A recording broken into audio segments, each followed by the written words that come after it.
Hola, ¿qué tal amigos? Estamos en nuestro plan de estudio leyendo la Biblia en un año. Hoy estamos en nuestro día 254 y vamos a leer Esdras 4. Los enemigos obligan a interrumpir las obras. Cuando los enemigos de Judá y de Benjamín supieron que los que habían vuelto del destierro estaban reconstruyendo el templo del Señor, Dios de Israel, fueron a ver a Zorobabel y a Josué y a los jefes de familia y les dijeron: Permiten ustedes que les ayudemos en la construcción, porque nosotros como ustedes también hemos recurrido a su Dios y le hemos ofrecido sacrificios desde el tiempo de Esar-Hadón, rey de Asiria, que nos trajo hasta aquí. Pero Zorobabel, Josué y los otros jefes de familia israelitas les respondieron: No podemos reconstruir junto con ustedes el templo de nuestro Dios. Lo tenemos que reconstruir nosotros solos para el Señor Dios de Israel, pues así nos lo ordenó Ciro, rey de Persia. Entonces la gente de la región se dedicó a desanimar a la gente de Judá y a no dejarlos construir. Además, sobornaron a ciertos funcionarios del gobierno, y estos se opusieron a sus propósitos durante todo el tiempo que Ciro fue rey de Persia y hasta el reinado de Darío, rey de Persia. En los comienzos del reinado de Asuero, presentaron una acusación contra los habitantes de Judá y de Jerusalén. Y en la época de Artajerjes, rey de Persia, Bislam, Mitrídates, Tabel y sus demás compañeros escribieron a Artajerjes la carta escrita en arameo, con su traducción correspondiente. Rehum, que era el comandante, y Simsai, el secretario, escribieron al rey Artajerjes una carta en contra de los habitantes de Jerusalén. Esta es la carta que le enviaron Rehum, el comandante, Simsai, el secretario, y sus compañeros los jueces generales y funcionarios de Persa, Erec, Babilonia y Susa, o sea, Elam y el resto de las naciones que el grande e ilustre Asnapar llevó desterradas e instaló en las ciudades de Samaria y en el resto de la provincia al oeste del río Éufrates. Al rey Artajerjes, de parte de sus siervos de la provincia al oeste del río Éufrates: Hacemos del conocimiento de su majestad que los judíos que de parte de su majestad vinieron a nosotros han llegado a Jerusalén y están reconstruyendo esta ciudad rebelde y perversa. Ya han comenzado a levantar las murallas y a reparar los cimientos. Y hacemos también del conocimiento de su majestad que si esta ciudad es reconstruida y levantada su muralla, esta gente no va a querer pagar tributo ni impuestos ni derechos, con lo que el tesoro real sufrirá pérdidas. Y como nosotros estamos al servicio de su majestad, no podemos permitir que se ofenda a su majestad de tal manera. Por eso enviamos a su majestad esta información para que se investigue los archivos de los antepasados de su majestad, por lo que ahí se diga: su majestad podrá comprobar que esta ciudad es rebelde y peligrosa para los reyes y para las otras provincias, y que ya en los tiempos se organizaron rebeliones en ella, y por eso fue destruida. Por lo tanto, hacemos saber a su majestad que si esta ciudad es reconstruida y terminada de reparar su muralla, su majestad perderá el dominio sobre la provincia al oeste del río Éufrates. Entonces el rey Artajerjes les envió la siguiente respuesta: A Rehum, el comandante, a Simsai, el secretario, y a sus compañeros que viven en Samaria y en el resto de la provincia al oeste del río Éufrates, saludos. En relación con la carta que ustedes me han enviado y cuya traducción ha sido leída en mi presencia, ordené que se hiciera una investigación. Se ha encontrado en efecto que esa ciudad se ha rebelado anteriormente contra los reyes, que se han organizado en ella revueltas y rebeliones, y que hubo en Jerusalén reyes poderosos que dominaron en la provincia al oeste del río Éufrates, a los cuales se pagaba tributo, impuestos y derechos. Por lo tanto, ordenen a esos hombres que detengan las obras y que hasta nueva orden mía no se reconstruya la ciudad. No descuiden este asunto para que no aumente el mal en perjuicio del reino.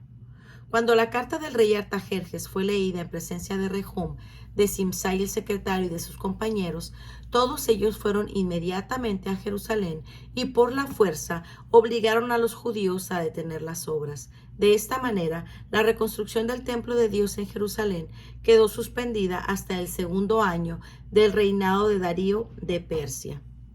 Esdras 5. Reconstrucción del templo.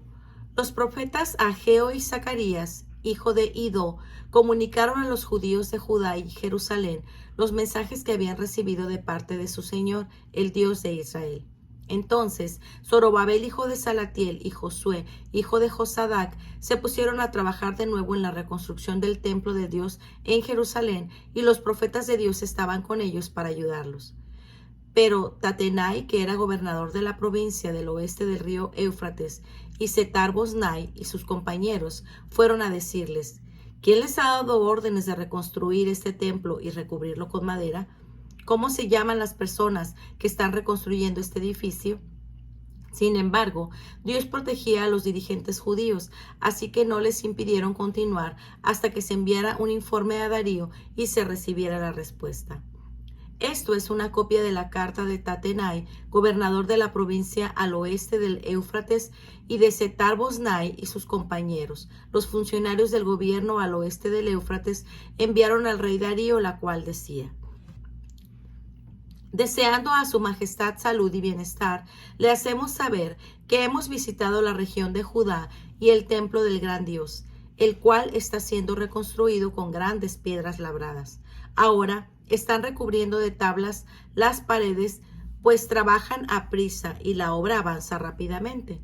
Preguntamos a los dirigentes judíos quién les había dado órdenes de reconstruir el templo y de recubrirlo con madera, y cómo se llamaban las personas que los dirigen, para poder anotar sus nombres y comunicarlos a su majestad. Ellos nos respondieron que adoran al Dios del cielo y de la tierra, y que están reconstruyendo el templo que ya hace muchos años había sido totalmente construido por un gran rey de Israel.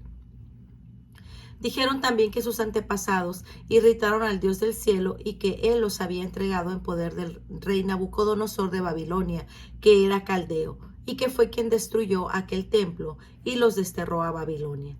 Más tarde, Ciro, en su primer año como rey de Babilonia, ordenó que el templo de Dios fuera reconstruido.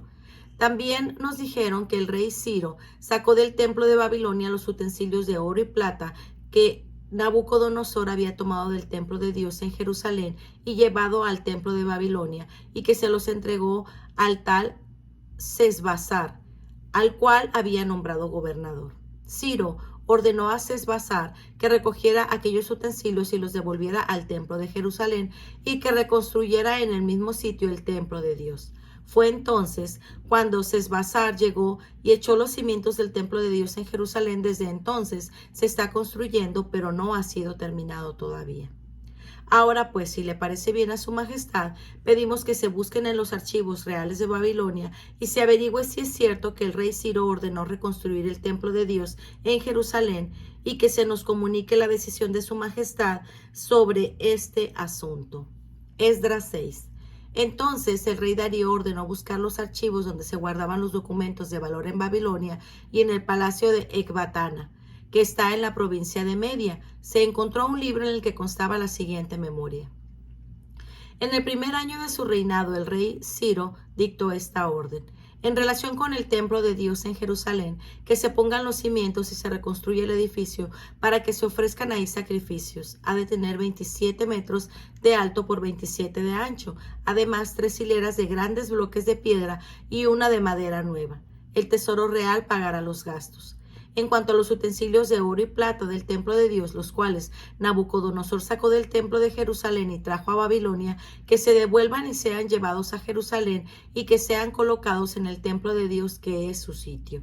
Entonces el rey Darío dio la orden a Tatenai, gobernador de la provincia del oeste del río Éufrates, y a Setar-Boznai y sus compañeros, los funcionarios de esta misma provincia: retírense de Jerusalén y dejen que el gobernador de los judíos y sus dirigentes se encarguen de reconstruir en su sitio el templo de Dios.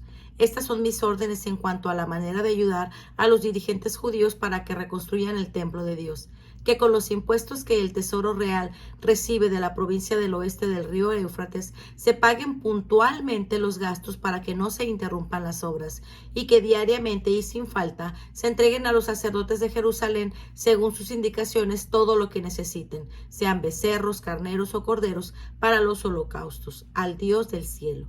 o bien trigo, sal, vino o aceite, para que ofrezcan al Dios del cielo sacrificios agradables y rueguen también por la vida del rey y de sus hijos.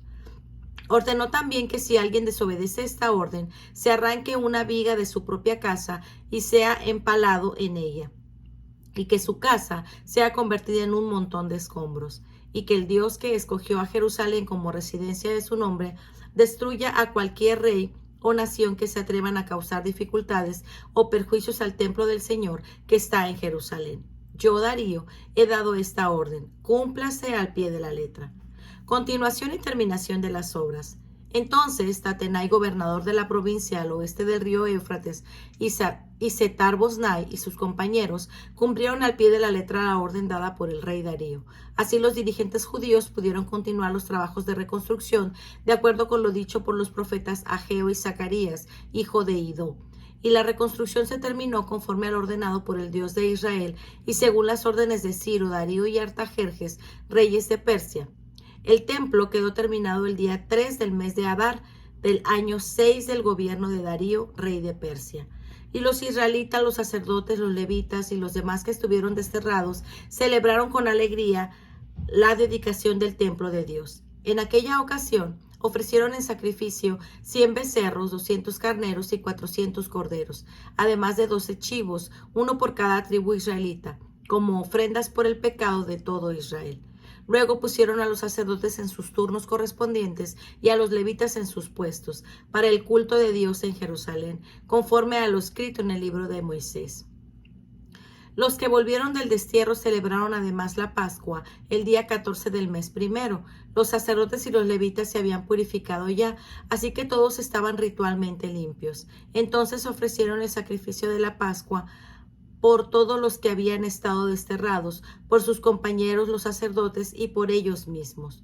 Todos los israelitas que volvieron del destierro participaron en la comida de la Pascua, junto con todos aquellos que se habían apartado de la corrupción de las naciones paganas y que se unían a ellos en el culto del Señor, Dios de Israel.